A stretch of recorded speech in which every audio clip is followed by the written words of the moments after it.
The house stood silent, a dilapidated frame structure, its windows dark and lifeless, as if it had long been abandoned by any semblance of warmth or joy. The paint was peeling, and the yard was overgrown with weeds, a stark contrast to the neatly kept homes that surrounded it. On a quiet street in Indianapolis, it was October 26, 1965, a day that would be etched into the annals of history for its sheer horror. The autumn air was crisp, carrying with it the scent of fallen leaves and the promise of winter. The sky was a clear blue, a deceptive calm before the storm of revelations that was about to break, leaves already turning shades of gold and crimson, painting a picturesque scene that belied the darkness within the house at 3850 East New York Street. But inside the house at 3850 East New York Street, a horror had unfolded, one that would chill the nation to its core. The walls, if they could speak, would tell tales of unimaginable suffering and cruelty, the kind of horror that leaves an indelible mark on the collective consciousness of a community and indeed the entire nation. Officer Len Skees responded to a call, a routine part of his job that day, unaware that he was about to step into a nightmare. The call had come in about a young woman's body found inside the house. A young woman's body found inside. The words were chilling enough, but nothing could have prepared him for the scene that awaited. Nothing could have prepared him for the scene that awaited. As he approached the house, a sense of dread settled over him, a premonition of the horrors he was about to uncover. A crowd had gathered outside, their faces a mix of curiosity and unease. Whispers filled the air, each person speculating about the grim discovery within.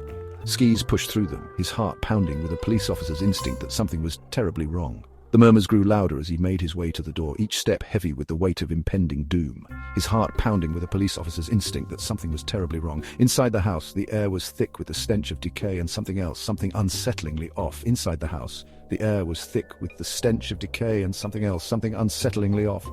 The walls seemed to close in, the dim light casting eerie shadows that danced with malevolence. The air was thick with the stench of decay and something else, something unsettlingly off. Skees and his partner exchanged uneasy glances, their training barely holding back the rising tide of horror. Skees and his partner exchanged uneasy glances. They had seen death before, but this was different. This was a scene from a nightmare, a tableau of human suffering that defied comprehension.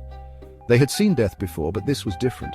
The room was dimly lit, the shadows playing tricks on their eyes, but there was no mistaking the horror that lay before them. There, lying on a stained mattress in a dimly lit room, was the body of a young girl. Her name was Sylvia Likens, and she was just 16 years old. In a dimly lit room was the body of a young girl. Her name was Sylvia Likens, and she was just 16 years old. Her body, emaciated and covered in sores and bruises, told a horrifying tale of abuse and torture. It was the body of a young girl. Her name was Sylvia Likens, and she was just 16 years old. Her body, emaciated and covered in sores and bruises, told a horrifying tale of abuse and torture. Her name was Sylvia Likens, and she was just 16 years old.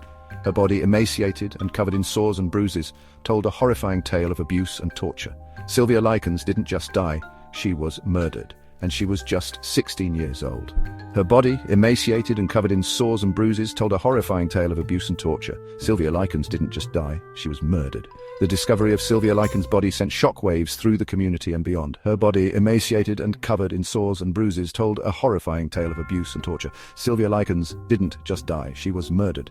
The discovery of Sylvia Likens' body sent shockwaves through the community and beyond, told a horrifying tale of abuse and torture. Sylvia Likens didn't just die, she was murdered. The discovery of Sylvia Likens' body sent shockwaves through the community and beyond. It was a stark reminder of the capacity for human cruelty, a chilling testament to the darkness that can lurk behind closed doors. Sylvia Likens didn't just die, she was murdered.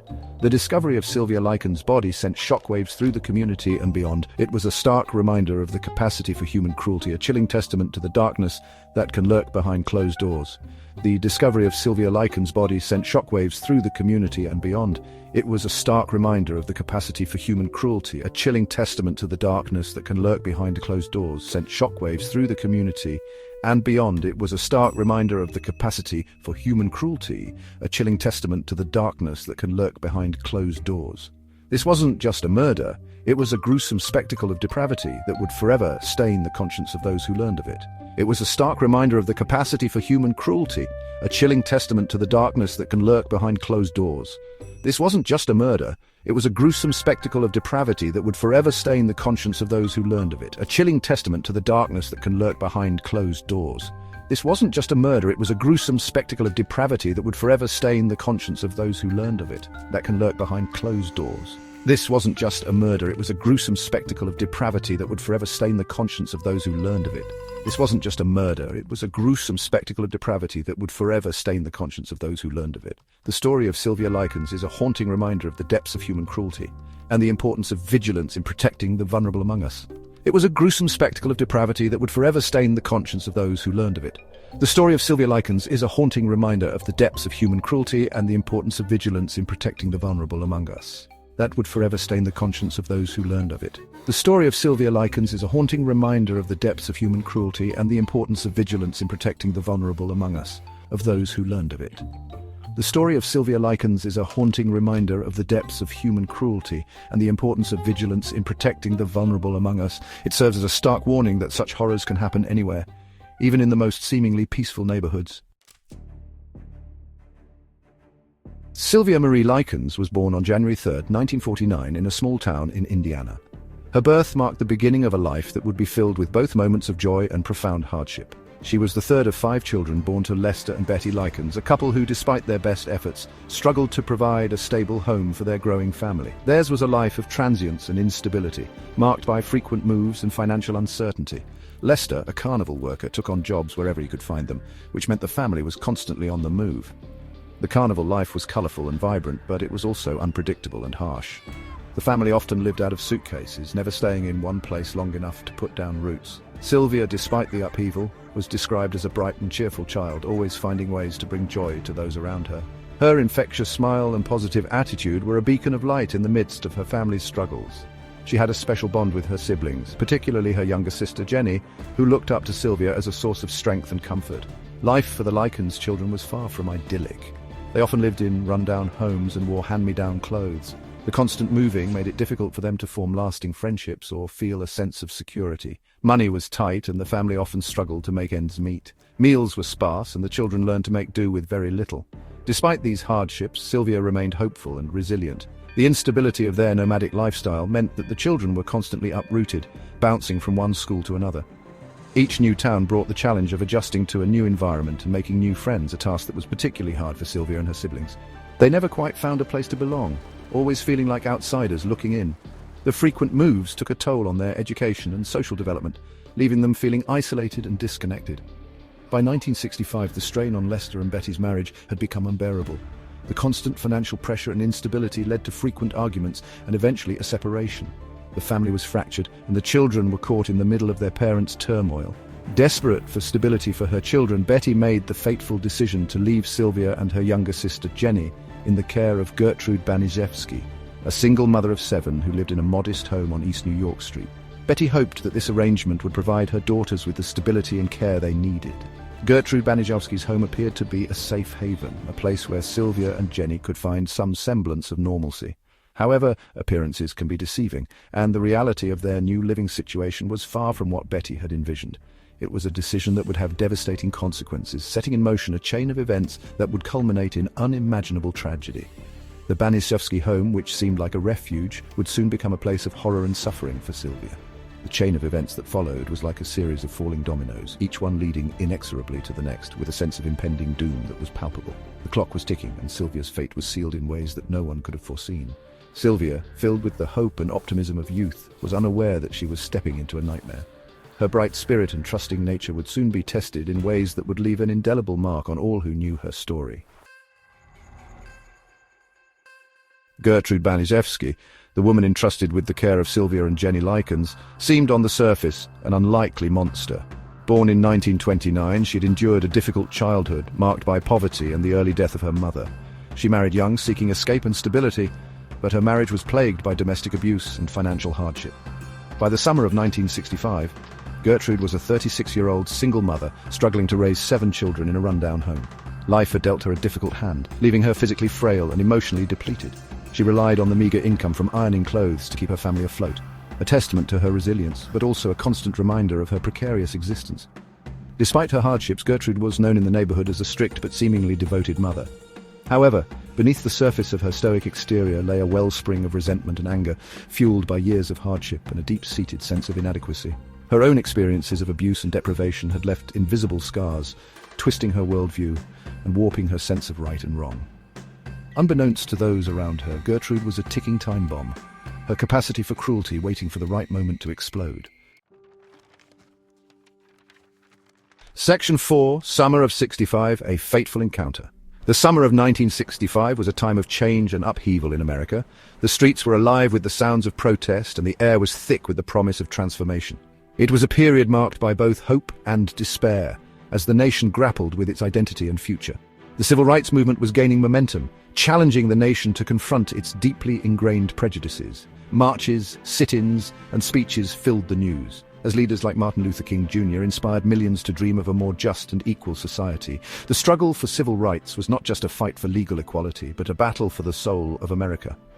The Vietnam War was escalating, casting a long shadow of uncertainty and anxiety across the country. Young men were being drafted and sent to fight in a conflict that many did not understand or support. Protests against the war were becoming more frequent and more intense as the nation became increasingly divided over its involvement in Vietnam. Amidst these turbulent times, a small-scale tragedy was unfolding in a quiet Indianapolis neighborhood. It was a place where the lawns were neatly trimmed and the houses stood in orderly rows, giving an illusion of peace and normalcy. But behind closed doors, not everything was as serene as it appeared, a tragedy that would expose the dark undercurrents of violence and indifference that lurked beneath the surface of everyday life. It was a story that would reveal the hidden cracks in the facade of suburban America, where appearances often masked a much grimmer reality. It was against this backdrop that Sylvia and Jenny Likens arrived at Gertrude Baniszewski's doorstep. The two sisters, full of youthful innocence and hope, had no idea of the horrors that awaited them. They were simply looking for a place to stay while their parents worked to make ends meet. Their mother, Betty, desperate for a stable environment for her daughters while she worked, made what she thought was a practical decision. She believed that by placing her daughters in Gertrude's care, she was ensuring their safety and well-being. Betty was a woman caught between the demands of work and the needs of her children, trying to do the best she could in difficult circumstances. Betty agreed to pay Gertrude $20 a week to care for them. It seemed like a reasonable arrangement. A small price to pay for peace of mind, but little did she know this decision would set off a chain of events that would lead to unimaginable suffering. Betty, trusting and perhaps blinded by her own desperation, saw in Gertrude a lifeline, someone who could provide the stability and care that she could not. She was a mother, trying to hold her family together, clinging to the hope that she had made the right choice for her daughters. She saw in Gertrude a lifeline, someone who could provide the stability and care that she could not. It was a decision made out of love and necessity, but one that would have devastating consequences. It was a decision that would have devastating consequences. The seemingly simple act of entrusting her daughters to another's care would unravel into a nightmare that no one could have foreseen. The initial weeks passed without incident. The girls settled into their new environment and life seemed to carry on as usual. There were no immediate signs of the darkness that was to come. Sylvia, eager to please and desperate for a sense of belonging, wrote glowing letters to her mother, describing Gertrude's kindness and the fun she was having with her new siblings. She wanted to reassure her mother that everything was fine, that they were happy and well cared for. Sylvia's letters were filled with optimism and hope. She spoke of the games they played, the stories they shared, and the new friends she was making. It was a picture of a happy, carefree life, far removed from the reality that was beginning to take shape. But beneath the surface, tensions were simmering. The household was not as harmonious as Sylvia's letters suggested. There were undercurrents of stress and frustration that were slowly building up, like a storm gathering strength. Gertrude, already overwhelmed by her own responsibilities, found herself struggling to cope with the added burden of caring for two more children. She was a woman on the edge, trying to manage a household that was becoming increasingly chaotic. As the days went by, Gertrude grew increasingly frustrated with the added burden of caring for two more children. Her patience wore thin and her temper flared more often. The stress of her own life began to spill over, affecting everyone around her. Sylvia, with her youthful energy and occasional mischievousness, became a convenient target for Gertrude's simmering rage. Her innocent actions, which would normally be seen as harmless, were now viewed as provocations. Gertrude's anger found an outlet in Sylvia. The young girl, who had come to her home seeking safety and care, was now the focus of her frustrations. It was a tragic twist of fate that would lead to unimaginable suffering. The stage was set for a tragedy that would shock the nation. The events that would unfold in that quiet Indianapolis neighborhood would leave a lasting scar on the community and serve as a grim reminder of the darkness that can lurk behind closed doors. Section 5, The Descent into Horror, Sylvia's Nightmare begins. The abuse began subtly. Sharp words, cutting remarks, and restrictions on Sylvia's freedom were the first signs that something was amiss. Gertrude, fueled by a potent cocktail of jealousy, resentment, and undiagnosed mental illness, began to single out Sylvia, accusing her of lying, stealing, and spreading rumors. The accusations were baseless, the product of Gertrude's warped perception and desperate need for control. As the weeks turned into months, the abuse escalated. Physical punishments became commonplace. Sylvia was beaten with belts, paddles, and even a rubber hose. Cigarettes were extinguished on her skin, leaving behind a patchwork of burn marks. Gertrude's own children, influenced by their mother's twisted logic and fearful of becoming targets themselves, joined in the torment, transforming from siblings into tormentors. The house on East New York Street became a prison, its walls echoing with Sylvia's muffled cries for help. Deprived of food and water, forced to live in squalor, and subjected to unimaginable cruelties, Sylvia's spirit began to break. Yet even in the face of such monstrous abuse, she clung to life, her will to survive fueled by the faint hope that someone, somewhere, would hear her silent pleas and come to her rescue.